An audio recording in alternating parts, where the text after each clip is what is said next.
제가 이 얘기를 처음 듣고 저도 좀 고민을 많이 했던 예화가 아니라 어느 목사님의 간증이죠. 그 목사님이 이제 제가 그 전에 담당하고 있던 학생처에 집회 강사로 오셔서 이렇게 당신의 경험을 말씀하셨습니다. 당신께서 시골에 준하는 어떤 그런 그 교회를 담당하고 계실 때였는데, 그 교회는 아주 권사님 한 분이 정말로 모든 성도에게 존경받을 만한, 아주 사랑하고 존경받을 만한 권사님이 계셨답니다. 예배란 예배는 빠지시는 법이 없고요, 봉사와 섬김의 자리에도 늘 언제나 함께 하셨고, 성품은 또 얼마나 좋으신지 그냥 많은 사람들이 그 권사님 곁에만 있어도 좋을 정도로 그렇게 참 성품도 좋으시고 존경받는 권사님이셨습니다. 근데 권사님께서 이제 연세가 많이 되셔서 이제 소천하실 때가 된 거예요. 이제 그분의 임종 예배를 그분 댁에서 드리기 위해서 너무 존경하는 이제 권사님이다 보니까 담임 목사님 이하 거의 대부분의 성도가 가득 이제 그 자리를 차지한 겁니다. 그래서 방에도 들어가고 방에 채 못 들어가는 순번에 있는 분들은 마루에서라도 어떻게 그분의 마지막을 볼까 막 그러고 있을 때였어요. 근데 그분이 이제 임종하시기 전에 목사님을 찾는 거예요. 그러니까 이제 온 성도들이 다 집중했습니다. 과연 이 권사님이 어떤 또 주옥 같은 또 귀한 말씀을 우리에게 남기고 하실까, 귀를 쫑긋 세우는 거예요. 목사님도 집중하시고. 근데 그 권사님 그러시더라는 거예요. 목사님, 제가요 사실은요 지금이야 말씀드리지만 저는 제가 예수님 믿는지 잘 모르겠어요, 이렇게 말씀하시더라는 거예요. 처음에는 그 얘기가 매우 당황됐답니다. 아니, 이렇게 존경받으실 만한 권사님께서 나는 구원받은 잘 모르겠어요, 예수님 안 믿는 것 같아요, 이렇게 말씀하시면 조금 더 신앙의 말 한마디를 듣기 위해서 다 모인 성도들에게 뭐가 되는 거예요? 그러니까 갑자기 이 목사님이 정신이 이제 하얗게 돼가지고 그때 뭐라고 말씀하시는지 기억도 잘 안 난답니다. 그런데 저는 이 얘기를 처음 듣고 과연 그럴 수 있나, 과연 그럴 수 있겠구나 라고 하지만 과연 그것이 옳은가 좀 생각이 오래 남았었습니다. 왜냐하면 우리 많은 성도들은 우리의 믿음에 대해서 확신을 갖고 싶어 합니다. 나의 믿음이 진짜 믿음이다, 나의 믿음은 확실한 믿음이다 라고 믿음에 확신을 갖고 싶어 하는 것이 우리 성도들입니다. 그런데 내가 나의 구원에 대해서 확실하지 못한다는 것이 그러면 곧 불신앙을 의미하는 걸까? 나의 믿음에 꼭 확신이 있어야만 하는 걸까? 오늘은 이 문제에 대해서 한번 함께 이야기를 나눠보고자 하는 것입니다. 우리가 이제 예수 그리스도를 믿음으로 말미암아 구속 후 죄 사함을 받았습니다. 그런데 우리의 구원이라는 것이 눈에 보이는 가시적인 현상을 수반하는 게 아닙니다.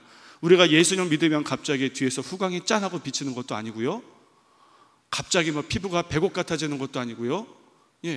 우리의 믿음이라는 것이 그냥 내 안에 내면의 온전한 변화이지 외적으로 보여주는 현상이 없습니다. 그러니까 나의 믿음이 정말 맞는지 아닌지 좀 확실한 증거를 갖고 싶은 거예요. 그래서 이런 막연한 기대감, 막연한 불안감을 파고들어서 구원파에서는 뭐라고 성도들에게 접근합니까? 당신 구원받았습니까? 예, 구원받았습니다. 당신 구원받은 날짜를 정확하게 기억하고 있습니까? 라고 물어봅니다. 당황하죠. 제가 구원받은 건 같지만 정확한 날짜는 글쎄요. 그러면 이렇게 얘기합니다. 아니, 당신은 당신 육체의 생일도 기억하면서 어떻게 영적인 변화된 날을 기억하지 못할 수 있냐고, 그거 구원받은 거 아니라고 라고 얘기를 하고 그렇게 접근하는 거예요. 정말 그렇습니까? 내가 내 구원받은 날짜를 정확하게 기억해야 되나요? 저도 정확하게 기억 못합니다. 제가 중3 때 찬양 집회에, 언젠가 모르지만 여름에 찬양 집회 때에 제가 하나님을 뜨겁게 만난 것은 기억하지만 정확한 날짜와 그 시는 오직 아버지만 아십니다.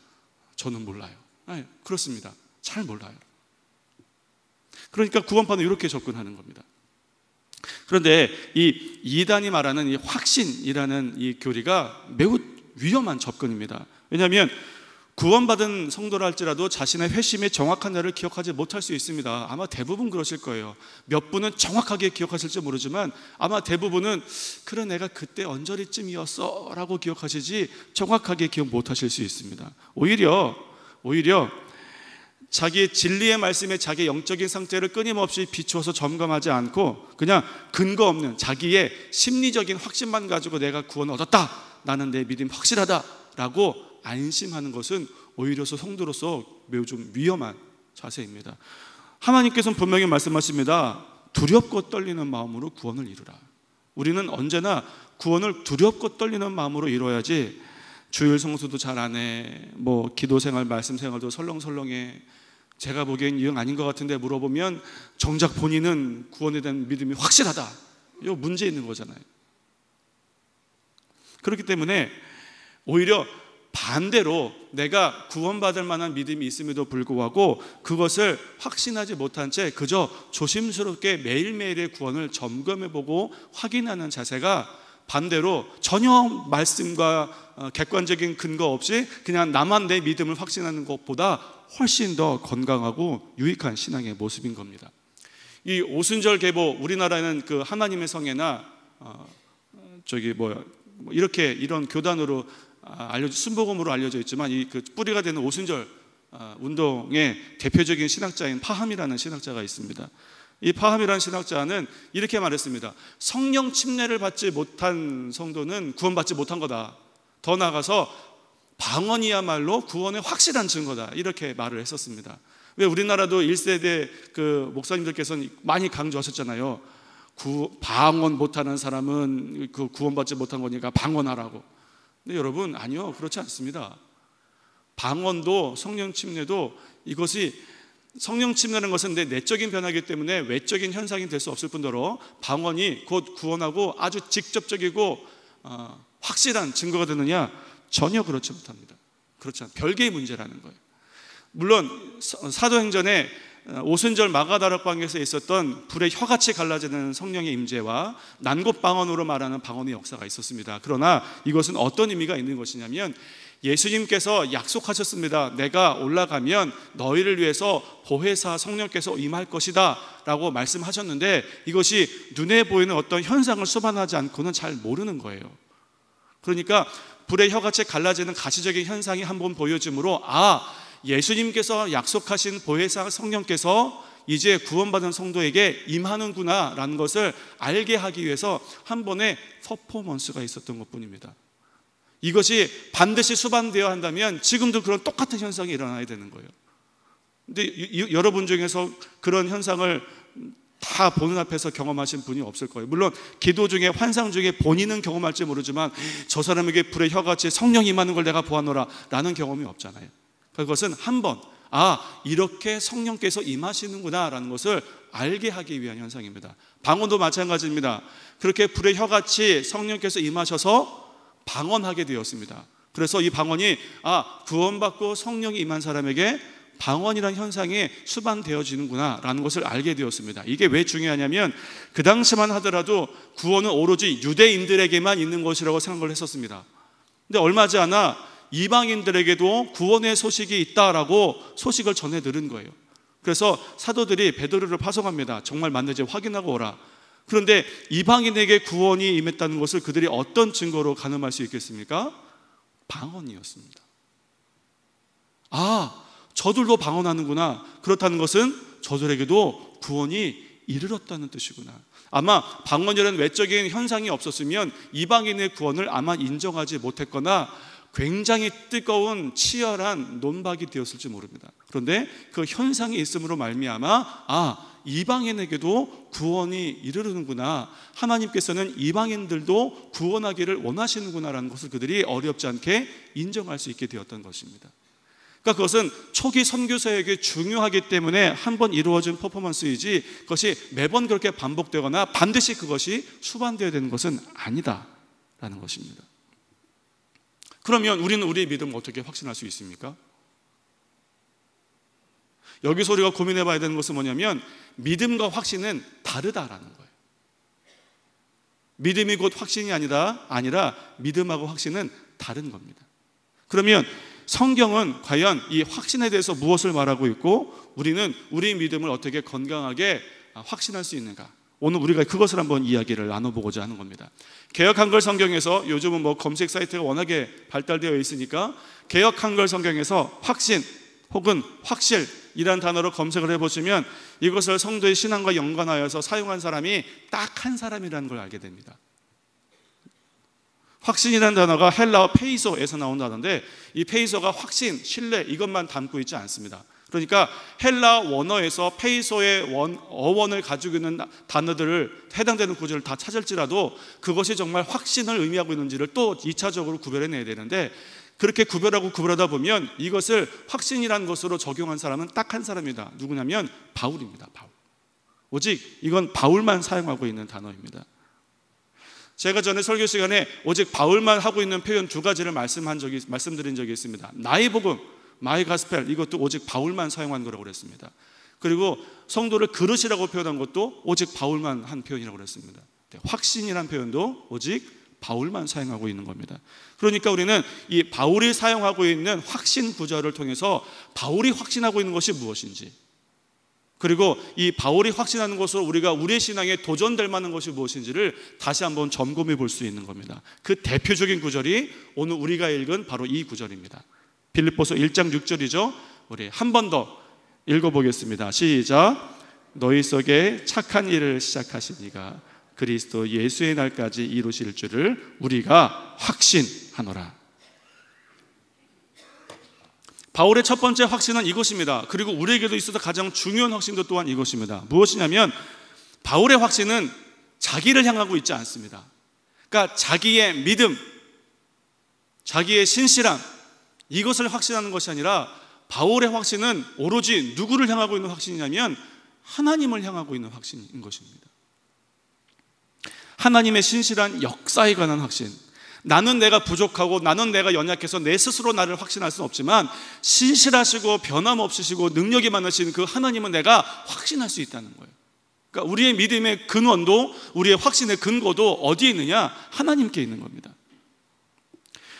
우리에게 구원을 허락하시고 우리를 통해서 주의 일을 이루시는 그 하나님의 신실하신 역사가 예수 그리스도의 심판의 날까지 계속될 것을 바울이 확신하는 겁니다.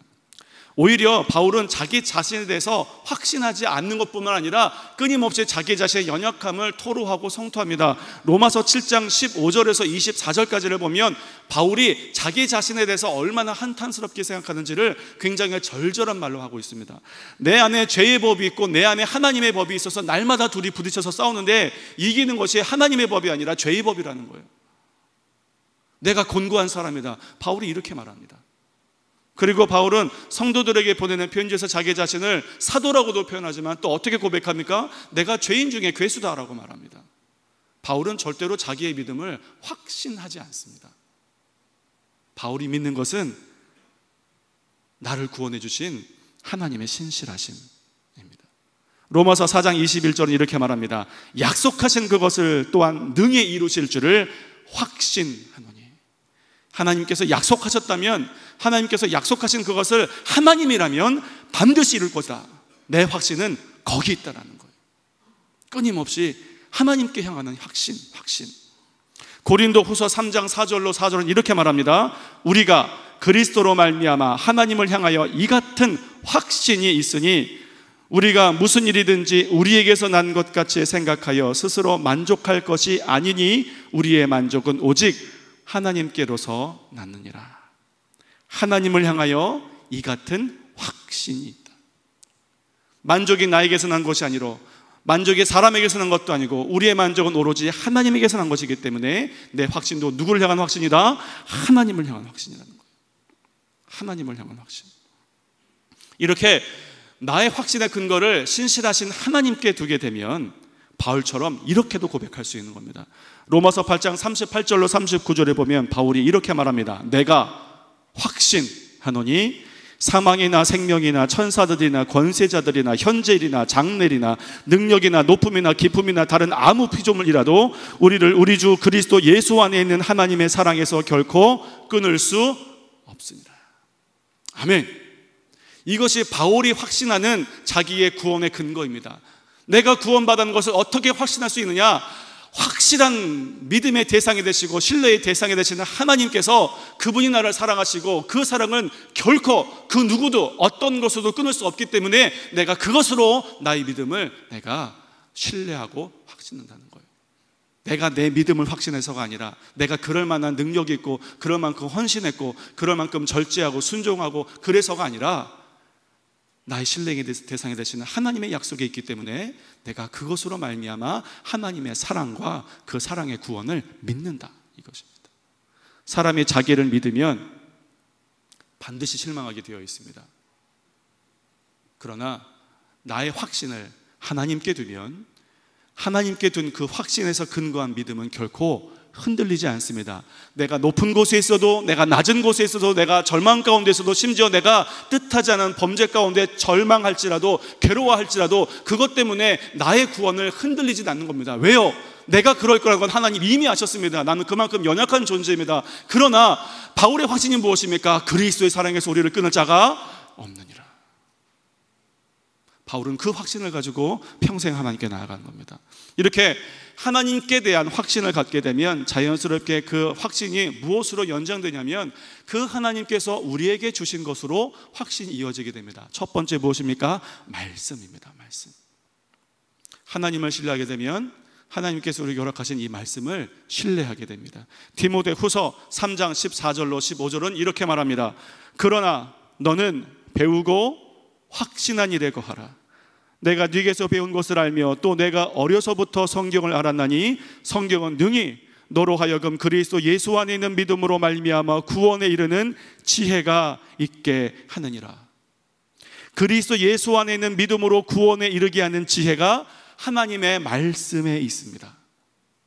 그러니까 우리가 이 말씀을 확신하는 것은 바로 우리를 구원에 이르게 하는 하나님의 지혜를 내가 마음껏 누리는 가장 좋은 방법이 되는 것입니다. 사랑하는 성도 여러분, 말씀을 신뢰하십시오. 말씀을 확신하십시오. 하나님 말씀이 내 세상의 지혜에, 내 상식에 맞지 않는다고 하여서, 내 귀에 좀 불편하고 내가 그것을 받아들이기 껄끄럽다고 하여서 내 마음대로 말씀을 이리 재거나 저리 재거나 이렇게 저렇게 바꾸지 마시고 말씀을 말씀하시면 그 말씀 그대로 아멘 하십시오. 이것이 우리에게 능력입니다. 하나님을 믿는다는 것, 하나님을 확신한다는 것은 하나님께서 우리에게 허락하신 말씀을 확신한다는 것입니다. 말씀을 확신하기 위해서 어떻게 됩니까? 부지런히 말씀을 듣고 말씀을 배우는 자리에 나와야 합니다. 그렇기 때문에 사랑하는 성도 여러분, 말씀을 들을 수 있는 만한 자리, 말씀을 배울 만한 자리를 사모하시고, 그리고 배우셨다면 그냥 머리에 알고 있는 것으로 만족하는 것이 아니라 과연 그러한가 끊임없이 삶 가운데 부딪혀보고 시험해보고 묵상해서 확신하는 지경에, 확신하는 경지에 다다르실 수 있기를 주님의 이름으로 축원합니다. 우리 이렇게 말씀을 확신하게 되면 또 말씀의 근거는 한 가지를 확신할 수 있게 됩니다. 이것이 우리 성도들에게 매우 중요한데 뭐냐면 선한 양심에 대해서 확신을 갖게 된다는 것입니다. 히브리서 13장 18절에 이렇게 말하고 있습니다. 우리를 위하여 기도하라. 우리가 모든 일에 선하게 행하려 함으로 우리에게 선한 양심이 있는 줄을 확신하노니. 이 선한 양심이란 존재에 대한 확신이 왜 중요한가 하면 이렇습니다. 하나님의 말씀이 우리에게 구원에 이르는 모든 지혜를 빠짐없이 다 주셨습니다. 그럼에도 불구하고 21세기를 살아가는 우리의 삶 가운데 100% 완벽하게 적용되는 건 아니에요. 우리가 지금 살고 있는 환경이 얼마나 다양합니까? 우리가 지금 선택해야 되는 그 다양한 선택의 순간에 대해서 하나님 말씀이 직접적으로 말씀해주고 있는 것이 아니에요. 넌 하루에 핸드폰 얼마만큼 해라, 하루에 너는 컴퓨터를 얼만큼 하고 이런 것을 얘기해주고 있지 않습니다. 그러니까 하나님께서는 우리가 구원에 이르는 모든 지혜를 말씀에 담아주셨지만, 하지만 우리가 지금 이 세대를 살아가면서 선택해야 될 아주 다양한 환경이나 상황에 대해서 직접적으로 모든 키워드를 다 제공해 주시는 건 아닙니다. 그러면 이것에 대해서 우리는 어떻게 해야 됩니까? 여기에 대해서 하나님께서는 우리에게 좋은 길잡이를 주셨다는 거예요. 그것이 뭐냐면 선한 양심입니다. 원래 태초에 아담과 하와가 범죄하기 전에 양심은 선한 것이었습니다. 그들은 양심에 따라서만 해도 얼마든지 하나님을 묵상하고 경험하고 나아갈 수 있었습니다. 사람이 범죄하여서 우리 양심이 어그러졌습니다. 그런데 우리가 구원받은 후에 하나님께서 우리에게 허락하신 놀라운 은혜는 뭐냐면 우리 양심을 다시 회복시켜 주시는 것입니다. 그러면 이렇게 회복된 양심은 놀라운 기능을 우리에게 일으키게 되는데, 그것이 베드로전서 3장 21절 후반부에 기록되어져 있습니다. 오직 선한 양심이 하나님을 향하여 찾아가는 것이라. 회복되어진 선한 양심은 하나님을 찾아갑니다. 그러니까 나의 믿음이 온전한 것이라면 비록 성경에 명백하게 정확하게 어떤 선택의 기준을 제시해주고 있지 않은 막연한 상황이라 할지라도 내가 내 양심의 소리를 귀를 기르는 것만으로도 내가 하나님께 나아갈 수 있다는 겁니다. 왜요? 나의 회복되어진 선한 양심은 끊임없이 내가 무엇을 하도록 강요하고 무엇을 하도록 종용하냐면 하나님께 나아가도록 종용하는 겁니다. 끊임없이 하나님께 나아가게 합니다. 그러니까 성도 여러분, 우리 양심의 소리에만 귀를 기울여도 우리는 하나님께 나아갈 수 있습니다. 다만 뭐 해서 문제입니까? 들려도 안 들은 척, 마음 가운데 양심의 부담감이 있어도 아닌 척 하기 때문에 그렇지, 양심에만 민감하게 반응해 보십시오. 그러면 그 선한 양심이 우리를 하나님께로 안됩니다. 우리가 하나님께로 나아갈 수 있는 가장 좋은 길 3가지입니다. 첫 번째가 말씀이고요. 근데 말씀이 이 상황에 대해서 정확하게 말하고 있는 것 같지 않다. 그러면 성령님을 의지하여 기도하는 겁니다. 그리고 또 한 가지 중요한 기능이 바로 우리의 선한 양심이 있다는 겁니다. 그러니까 사랑하는 성도 여러분, 여러분 가운데 지금도 하나님께로 끊임없이 나아가게 하는 선한 양심의 존재를 확신하십시오. 그리고 양심의 소리를 기울이시고 그대로 행해 보십시오. 그러면 오늘 우리가 하나님께 기쁨으로 나아가는 좋은 길을 누리게 될 줄로 믿습니다. 바울이 가지고 있는 3번째의 확신은 무엇이냐면 바로 교회, 성도들의 공동체를 향한 확신이었습니다. 이것도 아주 매우 다양한 확신에 대한 구절이 있어서 이것을 세세하게 다 말씀해 드리지는 못하지만 요약해 보면 크게 교회에 대해서, 성도들의 교제에 대해서 바울이 확신하고 있는 건 2가지입니다. 첫 번째는 무엇이냐면 서로의 믿음에 대해서 인정하고 격려하는 확신입니다. 그러니까 다시 말해서 저분이 지금도 하나님의 말씀에 순종하고 열심히 신앙생활을 하고 있어, 내가 하나님 앞에 열심인 것처럼 저분도 그렇게 생활하고 있어 라고 상대방의 믿음에 관해서 믿어주는 겁니다. 우리가 그것이 없으면 영적으로 교만해지거나 협력할 수 없습니다. 내가 하나님께 최선을 다하는 것처럼 상대방도 하나님께 최선을 다하고 있다고, 아니 그럴 거라고, 그렇게 될 줄로 믿는다고 끊임없이 격려해 주는 것, 이것이 바로 바울의 확신이었습니다. 2번째는 성도들의 믿음의 기쁨의 교제와 서로 권면을 통해서 얼마든지 유익을 누릴 수 있고 성장할 수 있다고 믿는 바로 그 확신이었습니다. 제가 지금부터 이것들을 짧게 말씀을 인용구를 좀 읽고 가겠습니다. 갈라디아서 5장 10절은 이렇게 말합니다. 나는 너희가 아무 다른 마음도 품지 아니할 줄을 주 안에서 확신하노라. 나처럼 너도 주 안에서 한 마음일 것을 확신해, 이렇게 말하는 겁니다. 2번째입니다. 데살로니가 후서 3장 4절입니다. 너희에게 대하여는 우리의 명한 것을 너희가 행하고 또 행할 줄을 우리가 주 안에서 확신하노라. 말씀이 선포되어지고 말씀을 배울 만한 자리에 있으면 그것을 행할 걸로 확신한 겁니다. 저도 믿습니다. 저도 확신합니다. 그래서 오늘 이 강단에서 부족한 점을 통해서 선포된 말씀이지만, 하지만 이 말씀을 듣는 대로 우리 귀한 성도님께서 행할 것을 저도 확신합니다. 아멘. 바울에겐 그 확신이 있었습니다. 그렇기 때문에 시험이 있고 환난이 있고 어려움이 있어도 끊임없이 교회를 위해서 말씀하기를 그가 쉬지 않은 것입니다. 3번째는 디모데후서 1장 5절인데 이는 내 속에 거짓이 없는 믿음을 생각함이라. 이 믿음은 먼저 내 외조모 로이스와 내 어머니 유니게 속에 있더니 내 속에 있는지를 확신하노라. 믿음의 부모 밑에서 잘 자란 믿음의 자녀의 믿음의 성장, 바울은 또한 그것을 확신합니다. 너희 외조모에게 있던 믿음, 너희 어머니에게 있던 믿음, 그 믿음이 너에게도 있구나. 내가 그것을 확신한다. 사랑하는 성도 여러분, 이제 여름입니다. 주일학교 시즌이 돌아왔습니다. 주일학교에 다양한 성경 수련회 그리고 성경학교가 이제 벌어지고 있습니다. 우리 자녀들을 부지런히 보내주십시오. 그리고 거기 가면 뭐해, 갔다 오면 예수님께서 3일 만에 부활하신 것처럼 우리도 갔다 오고 3일 만에 똑같이 지던데 내가 거기를 그러지 않습니다.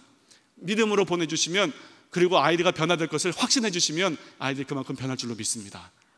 부지런히 보내주십시오. 유아초들 요애들 가서 뭘 배울까? 아니요, 그 애들이 제일 잘 배운 말이다. 제일 잘 배워요. 그러니까 부지런히 보내주시고 권면해 주시고 우리 아이들의 자녀의 믿음을 확신해 주실 수 있길 바랍니다. 고린도후서 2장 3절은 이렇게 말합니다. 너희 무리를 대하여 나의 기쁨이 너희 무리의 기쁨인 줄 확신하노라. 이것이 예수님 믿는 성도들의 교제의 기쁨 아니겠습니까? 내 기쁨이 너의 기쁨이고 너의 기쁨이 내 기쁨이 되는 것, 이것을 확신한다는 거예요. 그러니까 교회에서 서로 성도 간에 교제하는 것이 그렇게 재밌고 즐거운 겁니다. 만나기만 하면 싸우고 서로 이렇게 상처를 주고받는다 그러면 어떻게 교회에 모이고 싶겠습니까? 그런데 내 기쁨으로 상대방이 기뻐하는 모습을 보고 그 사람의 기쁨이 내 기쁨인 것처럼 기쁜 거예요. 얼마나 기쁘고 감사합니까? 이것이 바로 믿음의 공동체 안에 있다는 것을 바울이 확신하는 겁니다. 우리가 이것 때문에 기쁨과 즐거움을 가지고 성도들의 교제의 모임에 함께하는 것입니다. 마지막으로 로마서 15장 14절입니다. 내 형제들아, 너희가 스스로 선함이 가득하고 모든 지식이 차서 능히 서로 권하는 자임을 나도 확신하노라. 바울은 무엇을 확신하고 있냐면 우리 성도가 서로 믿음 안에 서로 권면하고 그 권면을 받아들여서 서로가 칼이 칼을 날카롭게 하는 것처럼 성도가 성도를 영화롭게 하고 거룩하게 하는 놀라운 역사가 이 믿음의 교회 안에 있다는 것을 바울이 확신하는 겁니다. 사랑하는 성도 여러분, 지금까지 우리가 바울이 말한 확신에 관한 구절들을 거의 대부분 다 살펴봤습니다. 그런데 이 중에서 우리가 한 가지 확신하게 알 수 있는 것은 뭐냐면 한마디도, 한 구절도 바울이 자기 자신의 믿음에 대해서 확신하고 있는 구절은 한마디도 없다는 것을 알게 됩니다. 그가 확신하는 것은 무엇이었습니까? 복습해 볼까요? 그의 확신은 첫 번째, 누구를 향한 확신이었습니까? 하나님을 향한 확신이었습니다. 내가 연약하고 내가 부족하고 내가 불안하지만 때로는 넘어지고 때로는 후퇴하기도 하지만 그럼에도 불구하고 신실하신 약속의 하나님, 약속을 이루실 하나님이 나에게 있다. 바울은 그것을 굳게 잡는 겁니다. 이것이 우리의 확신입니다. 그리고 이렇게 확신이 있으면 또한 무엇을 확신할 수 있게 되었다고 했습니까? 말씀을 확신할 수 있게 되는 겁니다.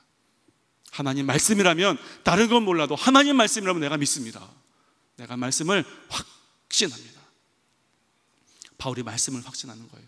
그리고 또 한 가지, 무엇을 확신하면 그것이 여러분을 하나님께로 인도한다고 하였습니까? 선한 양심입니다.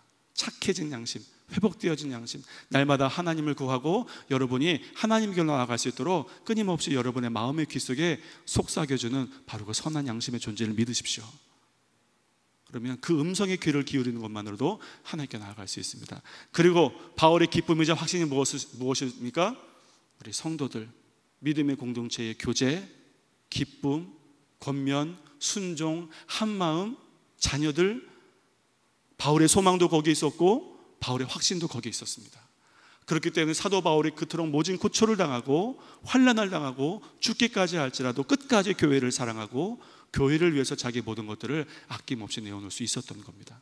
사랑하는 성도 여러분, 여러분의 믿음을 확신하기 원하신다면 바울의 확신을 우리의 확신 삼을 수 있기를 바랍니다.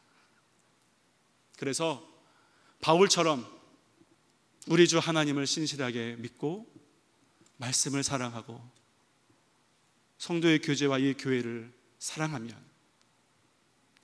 여러분은 모르는 사이에 여러분이 우리 모두에게 인정받고 닮고 싶은 그런 확신하고 굳건한 믿음의 사람이 다 되실 줄로 믿습니다. 기도하겠습니다.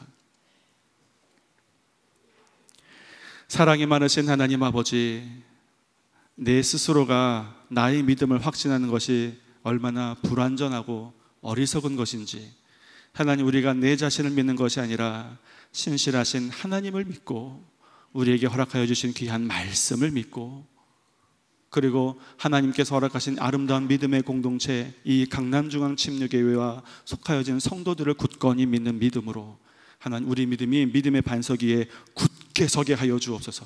그래서 어떠한 상황일지라도 그 믿음이 흔들리지 아니하고 날마다 두렵고 떨리는 마음으로 구원을 이루어 가되, 그 구원을 이루는 과정 가운데 모든 사람들에게 흠모할 만하고 인정받고 존경받는 믿음의 사람들이 다 될 수 있도록 우리 주님께서 친히 역사하여 주옵소서. 예수님 이름으로 감사하며 기도했습니다.